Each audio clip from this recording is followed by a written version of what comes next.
আসসালামু আলাইকুম বিয়ার, সবাই কেমন আছেন? আশা করি সবাই ভালো আছেন। আলহামদুলিল্লাহ আমিও ভালো আছি, আপনাদের এবং ভালোবাসায়। আজকে আপনাদের সামনে নতুন একটি ভিডিও নিয়ে এসেছি। আপনাদের প্র্যাকটিক্যালি দেখাবো যে আমরা যে ভুলগুলো করি সাধারণত গরু কেনার সময়, সেই ভুলগুলোই আজকে আপনাদের প্র্যাকটিক্যালি দেখাবো। এবং আমি যে ভুলগুলো করছি এই ভুলগুলো যেন আপনারা না করেন সেইটাও আপনাদেরকে সাবধান করে দেবো। আপনারা জিনিসগুলো ভালোভাবে দেখবেন। আমরা যারা আবাল গরুর খামার করতে চাই তারা একটা জিনিস গরুর সময় কেনার সময় একটা জিনিস না দেখেই কিনি, সেটা হচ্ছে গরুর বিচি কয়টা আছে বা কী রকমের কী। আর অনেকে গরু কিনবো কিন্তু বিচি বড় কিনবো, বড় আছে অনেক গরু দেখা যায় বড় ঝুলে গেছে। আমরা গরু কিনবো বাছুর গরু, কিন্তু আমরা আমরা বুঝতে পারি না যে কোন ধরনের গরু কিনবো, বিচি ঝুলে গেছে ওইগুলো না ছোটো বিচি আলা ওইগুলো। আমি একটা কথা বলে রাখি, এই দেখেন এই কতটা ছোটো এবং গরুটা দেখেন কত, এই এই এই ধরনের গরুগুলো কিনতে হবে। এই ধরনের গরুগুলো কিনলে আপনার গরু এই গরুগুলো গ্রোথ হবে। আর যেগুলো মনে করেন যে ছোট মানে বড়, ওইগুলো বড় হবে না, ওই গরুটা ওই রকমই থাকবে। কিন্তু ওই গরুটা যদি শুকনো অবস্থায় কিনতে পারেন এবং কম দামে কিনতে পারেন, তাহলে ওই গরুটা যদি মাংস উঠবে, মাংস মাংস উঠলে তারপর আপনার কিছু টাকা লাভ হতে পারে। আর গরু কেনার সময় একটা জিনিস খেয়াল রাখবেন যে গরুর দাঁত ঠিক আছে কি না, বা দাঁতে কোনো ঝামেলা আছে কি না, সেই বিষয়ে খেয়াল রাখতে হবে। আর আর আবাল গরু কেনার সময় আর একটা জিনিস একেবারে গুরুত্বপূর্ণ, সেই বিষয়টি হচ্ছে গরুর এক বেশি নাকি দুই বেশি।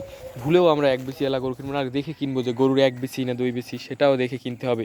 কারণ আমরা গরু কোরবানিতে বেচবো, আর যদি এক বেশি এলা গরুর যদি আপনাকে কোনো কায়দায় পাইকাররা বুঝে ঘষাই দিতে পারে, তাহলে ওই গরুর আপনার মনে করেন যে কিনছেন যদি 60,000 টাকা একটা গরু কিনেন, ওই গরুটার মনে করেন যে দাম আছে, মার্কেট প্রাইস আছে ধরেন 50,000 টাকা, 10,000 টাকায় আপনার মনে করেন যে মাইনাস হয়ে যাবে টাস করে।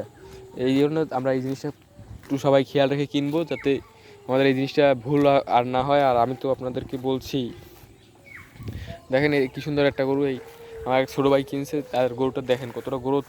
সে কিন্তু ছোটো বিসিয়াল আমাকে ডাকে নিয়েছে, ভাই কোন ধরনের গরু কিনবে একটু দেখাই দিলে ভালো হতো। আমি এই গরুটা কিনে দিছি, দেখেন গরুটা কীরকমের হয়েছে। গরুটা 40,000 টাকায় কিনে দিচ্ছি।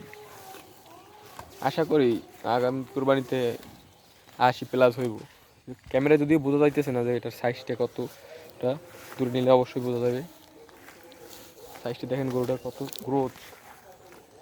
আর কিন্তু বিচিটা অনেক ছোট, দেখলে আরেকবার দেখেন বুঝতে পারবেন।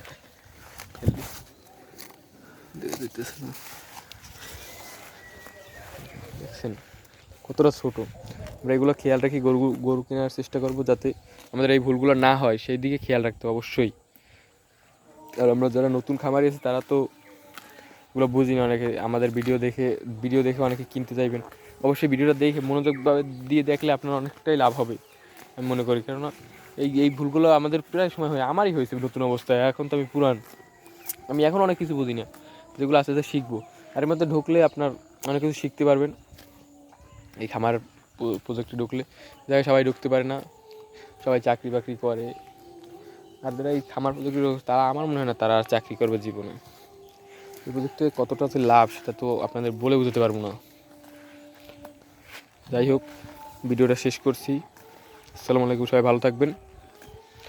আর ইউটিউব চ্যানেলটি পারলে সাবস্ক্রাইব করে রাখবেন, তাহলে পরবর্তী ভিডিওটা আপনাদের সামনে ছাড়ার মাত্রই চলে আসবে।